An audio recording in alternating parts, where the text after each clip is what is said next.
A stoic widower bought a debt-ridden widow with 3 precious, unspoken heartbeats. Then he realized her crushing burdens were his unexpected blessings, and her children, the quiet echo of a life he believed forever silenced by sorrow.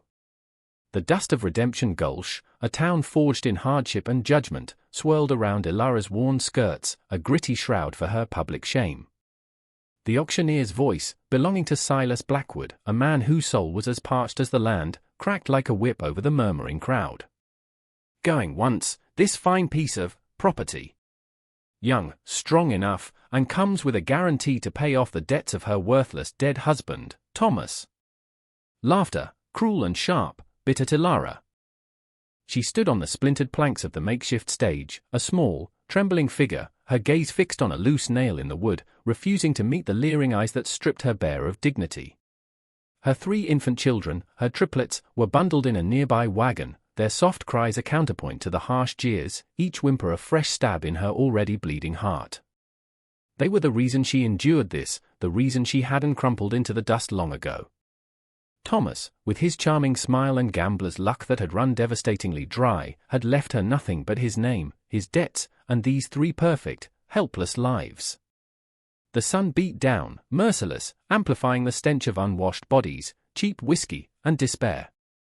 She was a thing to be sold, a commodity, her worth measured in the clinking coins that would settle a dead man's reckless tally. She could feel the weight of every judgmental stare, the whispers branding her, condemning her for her husband's sins, for her poverty, for simply existing in their harsh world with 3 mouths to feed and no man to claim her. Her hands, calloused from endless work, clenched at her sides. She would not weep. Not here. Not for them. The spirit within her, though battered, was not yet broken. It flickered like a stubborn ember, refusing to be extinguished by the winds of their scorn. Blackwood raised his gavel. Any more bids for this, widow? Last chance to own a piece of Thomas's folly. His smile was a gash in his fleshy face, revealing teeth stained yellow. The air grew thick with anticipation, the silence broken only by the buzzing of flies and the distant, mournful cries from the wagon. Ilara braced herself, a silent prayer forming on her lips, a plea for an end, any end, to this torment. Jedediah Stone stood at the edge of the jeering throng, a figure carved from the granite of the surrounding hills, his face a testament to harsh suns and harsher memories. His silence was a wall, his eyes, the color of a stormy sky, missing nothing. He'd come to Redemption Gulch for supplies, a rare journey from his isolated ranch, Stone's End, a place that mirrored the desolation in his own heart since Martha and their little boy were taken by the fever years ago. He had no time for the town's cruel entertainments, yet something in the woman's stance, the proud set of her shoulders despite the tremor that ran through her, snagged his attention. He saw not the property Blackwood hawked, but a flicker of the same defiant spirit that had once burned in Martha. He saw the shadow of motherhood, a sacred burden he understood too well. The auctioneer's callous words, the crowd's hungry amusement, it all churned a bitter taste in his mouth. He was a man who craved solitude, who had buried his heart with his wife and child, yet an old, almost forgotten sense of duty, of simple human decency, stirred within him. He thought of his empty cabin, the silence that was both his refuge and his tormentor. He thought of the 3 small graves on the hill behind his home. His gaze drifted to the wagon where the faint cries emanated, and something within him, something he thought long dead, clenched. Silas Blackwood was about to bring the gavel down. Sold to the... A voice, quiet yet carrying the weight of iron, cut through the air. $100. Jedediah Stone stepped forward, his worn hat casting his face in shadow. The amount was significant, perhaps more than the woman was deemed worth by this callous assembly, certainly a dent in his meager savings. A hush fell over the crowd, stunned by the intervention from the silent, reclusive rancher. Blackwood's eyes narrowed. Stone? What in blazes? Jedediah's gaze was steady. For the woman. And her children. The last 2 words were an afterthought, yet delivered with an undeniable finality. Blackwood, though momentarily thrown, saw the glint of coin. Greed won over surprise. 100 it is. Sold, to Jedediah Stone. He slammed the gavel, a note of resentment in his voice. Jedediah paid the sum, his movements economical, his face unreadable. He walked towards Ilara, who stared at him, her eyes wide with a mixture of fear and dazed confusion. He stopped before her, his presence looming. He simply said, "Gather your things." "And the babes?" "You're coming with me." He didn't offer a hand, didn't offer comfort, only a stark statement. He turned and began to walk towards his own wagon, expecting her to follow, the stunned silence of Redemption Gulch trailing behind them like the dust devils dancing in their wake. The journey to Stone's End was a long, silent passage through a landscape that grew increasingly stark and unforgiving, mirroring the desolation Ilara felt within. Jedediah Stone drove the wagon with a grim focus, his broad back a wall between her and the world they left behind, yet offering no comfort, only an unnerving, unreadable presence. Ilara huddled with her 3 infants, shielding them from the jolting ride and the chill wind that whispered through the canyons like a mournful spirit. Fear was a cold knot in her stomach. She had been bought, traded from one master to another, or so it seemed. What did this silent, hard-faced man want from her? The possibilities, each darker than the last, played through her mind. When they finally arrived, Stone's End was little more than a weathered cabin and a leaning barn, clinging to the edge of a vast, empty wilderness. The name itself felt like a prophecy. This was where hope came to die. Jedediah gestured towards the cabin. "You and the children take the house. I'll use the barn." He unloaded her meager belongings and the cradle Thomas had haphazardly built, his movements efficient, devoid of any warmth.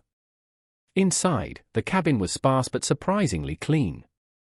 A rough-hewn table, 2 chairs, a stone fireplace, and a small, curtained-off alcove with a narrow bed. He pointed. "That's yours." He then set about laying a fire, his large hands surprisingly deft. He left a sack of flour, some dried beans, and a side of bacon on the table. "Food," he grunted, and then he was gone, retreating to the barn as if eager to escape her presence. Ilara sank onto the bed, the triplets stirring beside her, their small faces pinched with hunger and fatigue. She was alone, but for her children, in a place that felt like the edge of the world, with a man who was a cipher. Days bled into one another. Ilara worked from before dawn until long after dusk, a frantic energy driving her. She scrubbed the floors, mended the worn linen she found, cooked meager meals, and tended to Isaac, Leah, and baby Samuel, her every action an attempt to prove her worth, to earn her keep, to ward off whatever unknown fate awaited her. She expected demands, cruelty, yet Jedediah Stone remained a silent enigma. He would leave firewood stacked by the door, a pail of fresh water from the creek, occasionally a snared rabbit or a few fish. He never entered the cabin when she was there unless strictly necessary, and then his words were few, his gaze distant. He fixed a loose shutter that banged in the night, mended a hole in the roof above the alcove where the rain had dripped perilously close to the sleeping infants. Small, unspoken acts that confused her more than any overture would have. The silence of the place was immense, broken only by the cries of her babies, the sigh of the wind through the sparse pines, or the distant chop of Jedediah's axe.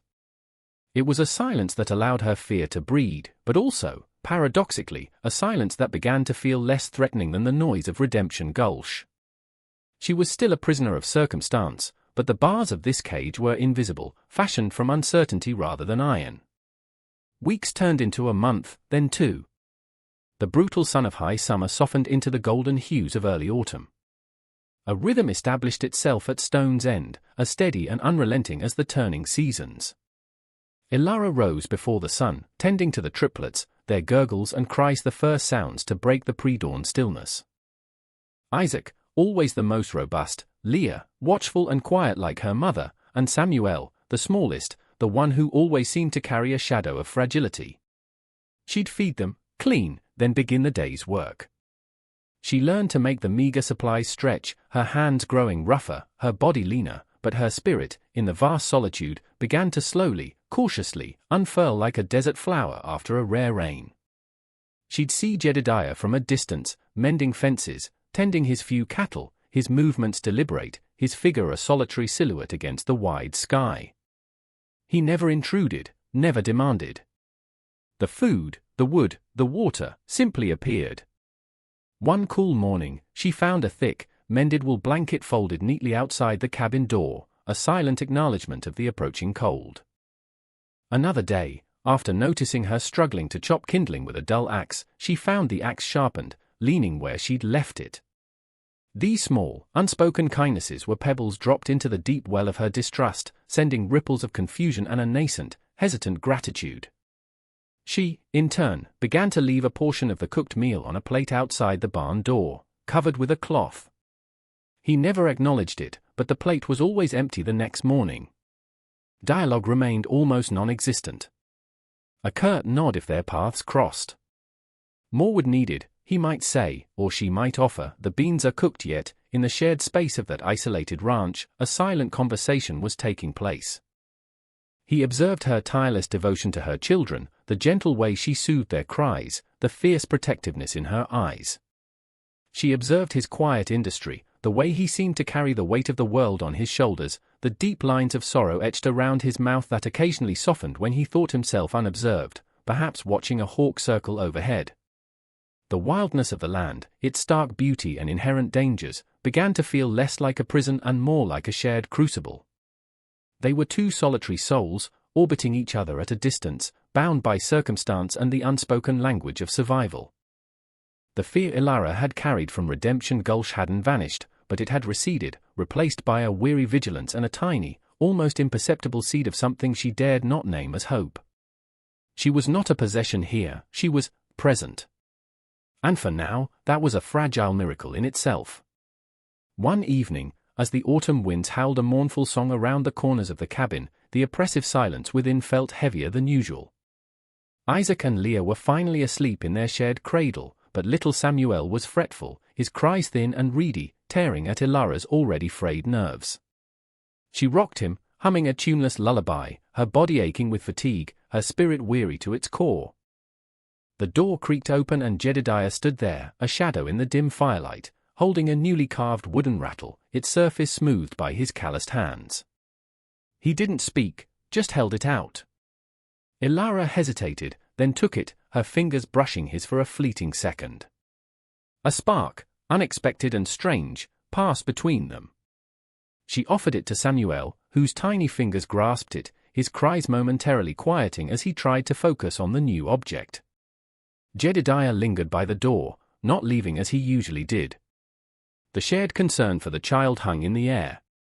Finally, Ilara, her voice barely a whisper, broke the silence that had stretched for months. "Thank you." He's been like this all day. Jedediah merely grunted, but then, uncharacteristically, he walked closer to the fire, seating himself on the worn hearthstone.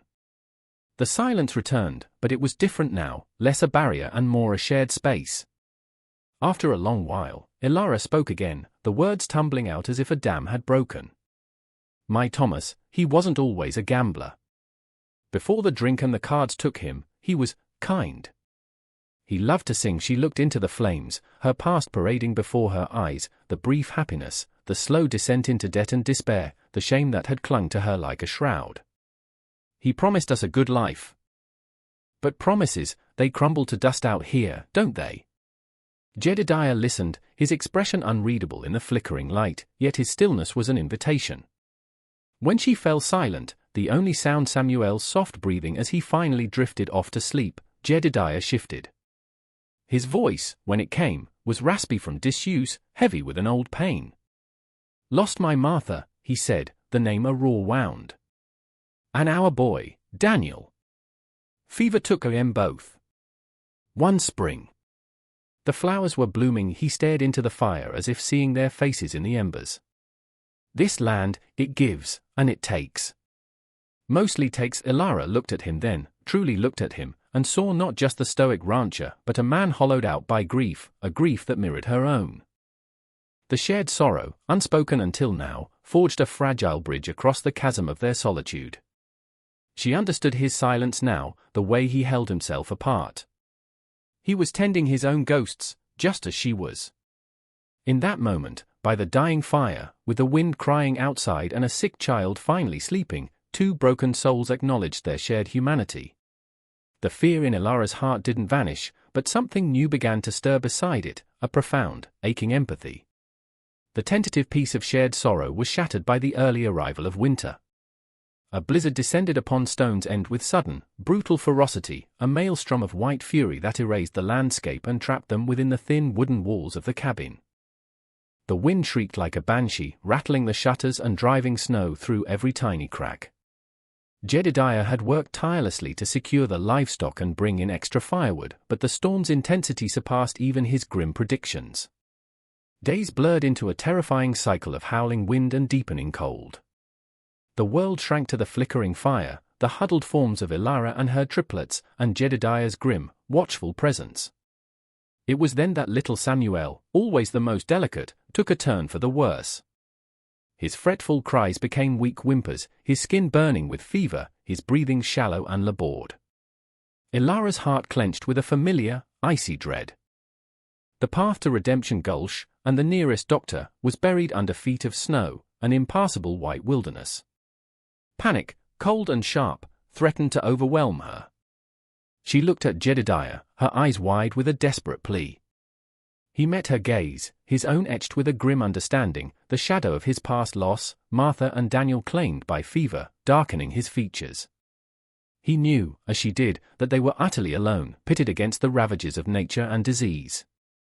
"Keep the fire high," he said, his voice a low rumble. "We need more water." "I'll melt snow." His practicality was a small anchor in the storm of her fear, but it wasn't enough. Samuel was fading.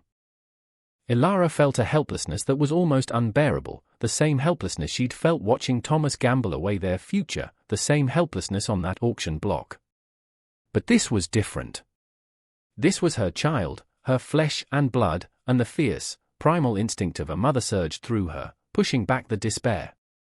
She wouldn't lose another soul she loved to the cruelty of this land. Not if she could help it.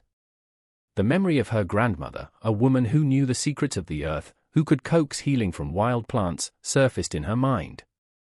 It was a knowledge she hadn't thought of in years, buried under layers of hardship and sorrow. As Samuel's breath grew fainter, a desperate resolve solidified in Ilara. She remembered the small pouch of dried herbs she had tucked away in her meager belongings, remnants of her grandmother's teachings, gathered more out of habit than foresight during the late summer. Mullein for the lungs, willow bark for fever, yarrow to staunch any unseen bleeding. She'd seen Jedediah's small, neglected herb patch near the barn, overgrown but perhaps still holding some life beneath the snow. "Jedediah," she said, her voice surprisingly firm, "I need herbs. Mullein, willow bark if you have it. And I need the hottest water you can manage." He looked at her, a flicker of surprise in his stormy eyes, perhaps skepticism. But he saw the desperate determination in her face, the unwavering focus, and he nodded, a silent acknowledgement of her lead. He bundled himself against the raging blizzard and ventured out, returning some time later, snow-caked and grim, with a handful of frozen, brittle stems he'd managed to dig from beneath the drifts, along with the precious dried herbs she'd requested from her own small store. Ilara worked with an intensity that belied her exhaustion. She crushed the herbs, her movements precise, her knowledge flowing back to her as if it were yesterday. She brewed a pungent tea, forcing small, warm sips between Samuel's pallid lips. She made a poultice, spreading it on his tiny, congested chest. Jedediah watched, silent and grim, keeping the fire roaring, melting snow for more water, his presence a steady, unspoken support. He held Isaac and Leah, quieting their anxious whimpers, his large, rough hands surprisingly gentle. Hours passed in a tense, drawn-out battle. Ilara sponged Samuel's hot skin, whispered prayers and reassurances, her entire being focused on the fragile life in her arms. There were moments she thought she was losing him, moments when his breathing was barely perceptible. But she fought on, drawing strength from a well deep within her, a mother's fierce, unyielding love. Slowly, almost imperceptibly, a change began. The terrible heat of Samuel's skin began to lessen. His breathing, though still shallow, seemed a fraction easier. As dawn tried to break through the relentless storm, casting a pale, ghostly light into the cabin, Samuel's fever finally broke. He stirred, his eyes fluttering open, a weak cry escaping his lips, a cry that sounded like life, not its surrender. Ilara sagged with relief, tears streaming down her face, tears she hadn't shed in public humiliation or private despair, but now shed in overwhelming gratitude. Jedediah looked from the child to Elara, his expression unreadable but for a profound respect that shone in his eyes. "You saved him," he said, his voice hushed. "My knowledge." It saved him in that moment. Something shifted irrevocably between them. He had seen her not just as a victim or a burden, but as a woman of hidden strength, of profound, almost mystical skill. Spring arrived late that year, a hesitant greening after the brutal winter. The snows melted, feeding the hungry creeks, and Stone's End seemed to breathe again. The triplets, Isaac, Leah, and a now thriving Samuel, grew stronger, their laughter beginning to fill the spaces once occupied by silence and sorrow. A fragile peace had settled over the isolated ranch, a peace born of shared crisis and survival. Elara found herself tending the small herb garden Jedediah had neglected, coaxing life from the soil, her grandmother's knowledge a comforting presence. Jedediah, too, seemed changed. The deep lines around his eyes hadn't vanished, but a certain tension had eased from his shoulders. He even, on rare occasions, offered a gruff approximation of a smile when one of the children did something particularly endearing. But the past, as it often does, had a long shadow. One bright morning, as Elara hung laundry on a line strung between two pines, a rider appeared on the horizon.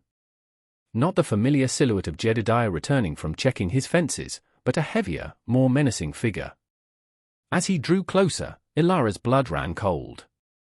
It was Silas Blackwood, his florid face contorted in a sneer, accompanied by two rough-looking men she didn't recognize. Blackwood dismounted, his boots crunching on the gravel. "Well, well. Look what we have here." The little widow, playing house, his eyes roamed insultingly over Elara, then to the cabin, where the faint sounds of the children could be heard. "Heard you had a rough winter, Stone. Heard you might be naid in some persistence." Jedediah emerged from the barn, his face a granite mask, a pitchfork held loosely in his hand. "State your business, Blackwood, and then be on your way." Blackwood chuckled, a nasty, grating sound. "My business? My business is that this woman still owes a debt. Thomas's debts weren't fully covered by your paltry sum, Stone. And these brats," he jerked his chin towards the cabin, "their assets. Or perhaps you'd like to make another donation to secure your little family." He was baiting Jedediah, enjoying the power he felt. Jedediah's knuckles whitened on the pitchfork. He had lived with violence in the war, had seen its horrors, had sworn to himself he'd never raise his hand in anger again unless to defend his own life. The thought of conflict, of unleashing that part of himself he'd buried so deep, filled him with a cold dread. But then he looked at Elara, pale but defiant, standing her ground. He heard the innocent babble of the triplets from inside the cabin, Isaac, Leah, Samuel. They were not his by blood, but they had become his by heart, by shared hardship, by the quiet miracle of survival. This wasn't just Elara Blackwood threatened, it was their sanctuary, their fragile, hard-won peace. The line had been drawn. The air crackled with unspoken menace. Blackwood's men shifted, their hands hovering near their holstered guns, their eyes cold and predatory. Silas Blackwood himself took a step towards Elara, a lecherous grin spreading across his face. Maybe the woman would prefer a man with a bit more substance than this silent farmer. Jedediah moved then, not with the explosive fury of a younger man, but with the deadly, deliberate economy of someone who understood violence and its cost. He didn't raise the pitchfork as a weapon, not yet, but his stance shifted, planting him firmly between Blackwood and Elara. "She stays." Jedediah's voice was low, a dangerous rumble that seemed to come from the very earth beneath his feet. "The children stay. This is their home. There's nothing for you here, Blackwood." Blackwood scoffed. "Home? This pile of rocks? And who are you to say what's mine or not? I bought her once, I can claim what's owed." He lunged, trying to grab Elara's arm. In that instant, Jedediah's carefully constructed dam of restraint broke, not in a flood of rage, but in a precise, controlled surge of protective power. He dropped the pitchfork and his fist shot out, connecting with Blackwood's jaw with a sickening thud. Blackwood staggered back, surprise and pain warring on his face. His men moved to draw their weapons, but Jedediah was already in motion, a blur of unexpected speed. He disarmed one with a swift, brutal efficiency honed in forgotten battles, sending the gun spinning into the dust. The second man hesitated, seeing the cold, hard promise in Jedediah's eyes, the look of a man who had nothing left to lose and everything to protect. He wasn't a killer by nature, but he would defend his own. The fight, if it could be called that, was short and decisive. Jedediah didn't seek to maim or destroy, only to neutralize the threat. Blackwood, nursing his jaw and his wounded pride, saw the fight go out of his hired thugs. He scrambled back, spitting blood. "This ain't over, Stone. You'll regret this." But his threats lacked conviction. He mounted his horse, his men following suit, and they retreated, leaving only the dust of their ignominious departure. Silence descended, heavy and profound. Ilara rushed to Jedediah's side, her hand instinctively going to his bruised knuckles. He flinched slightly but didn't pull away. Their eyes met, and in that gaze, years of unspoken emotion surged to the surface: fear, relief, gratitude, and something deeper, something akin to love, forged in the crucible of shared adversity. Later that evening, as the triplets slept peacefully, Jedediah sat by the fire, whittling a piece of wood. He looked at Ilara, her face soft in the firelight. He reached into his pocket and pulled out not a ring, but a small, intricately carved wooden bluebird, its wings outstretched as if in mid-flight. He held it out to her. "Martha loved bluebirds," he said, his voice thick with emotion. "This place, it was always Stone's End. But with you here, with the children, it feels like a beginning." He paused, searching for words. "This is your home now, Ilara. Their home. If you'll choose it. Not as bought, or indebted, but as chosen. If you'll choose us." Tears welled in Ilara's eyes, but these were tears of joy, of belonging. She took the bluebird, its smooth wood warm in her palm. "Yes, Jedediah," she whispered. "We choose it. We choose you." 1 year, then 2, passed like the gentle turning of seasons at the ranch, now quietly known by a new name whispered among the few who knew of it: Three Hearts Haven. Wildflowers, planted by Ilara's tender hands, bloomed in profusion around the once barren cabin, a riot of color against the weathered wood. Isaac, Leah, and Samuel, no longer fragile infants but sturdy, laughing toddlers, chased butterflies in the sun-dappled yard, their joyous shouts echoing in the vast stillness, a melody that soothed the old sorrows in Jedediah's heart. He was still a man of few words, but the harsh lines on his face had softened, replaced by a quiet contentment. He'd often be found with a child perched on his knee, listening intently as Ilara read from a worn book of fairy tales, a small, almost imperceptible smile playing on his lips. Ilara herself had blossomed.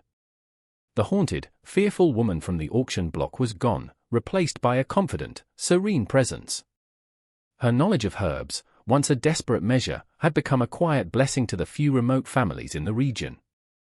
A child with a persistent cough, a ranch hand with a festering wound, word of Ilara's gentle touch and healing remedies had spread. When they ventured into Redemption Gulch for supplies, the atmosphere was different. The stares were no longer scornful or pitying, but held a new respect. Whispers still followed Ilara, but now they spoke of Ilara of the healing hands, or the stone woman with the gifted touch. Silas Blackwood was a bitter memory, his power diminished, his cruelty outshone by the quiet dignity of the family he had tried to break. The townsfolk, who had once been a chorus of judgment, now offered nods of greeting, sometimes even a shy request for advice on an ailment. They saw not a bought woman, but a woman who, alongside a silent widower, had carved out a life of purpose and peace from the unyielding land, transforming a place of desolation into a haven of hope. They had faced the storms, both literal and figurative, and emerged stronger, their bond unbreakable, their family a testament to the resilience of the human spirit. Jedediah and Ilara, two souls once adrift in their own private griefs, had found in each other, and in the 3 small lives entrusted to their care, a love that was as steadfast and enduring as the mountains that cradled their home. Their quiet haven was no longer a place of endings, but a place where new beginnings, against all odds, had taken root and flourished. This was the legacy of Stone's End, reborn as Three Hearts Haven, a testament that even in the deepest wilderness of sorrow, compassion could bloom, and love, in its most unexpected form, could build a fortress against the cruelties of the world. And so, the silent widower who took in a desperate widow and her triplet burdens discovered that in choosing to shelter them, he had, in fact, rescued himself, finding in their presence the warmth, the laughter, and the love that had long been absent from his solitary life. Their story became a quiet legend, a whisper on the wind, a reminder that the greatest treasures are often found not in gold or possessions, but in the brave and tender landscape of the human heart, willing to open itself, once more, to the possibility of love and the profound grace of a chosen family. If this story of unlikely love, the courage to heal, and the enduring strength found in forgotten souls and unexpected families has touched your heart and reminded you that even after the deepest winter, spring can indeed return, please show your support. We invite you to like this video, share it with someone who might need a story of hope and redemption, and subscribe to our channel for more tales that warm the heart and reaffirm the belief that compassion, resilience, and love can truly conquer all. For in every quiet act of kindness, in every hand reached out in solace, lies the power to change a life, and perhaps, even the world.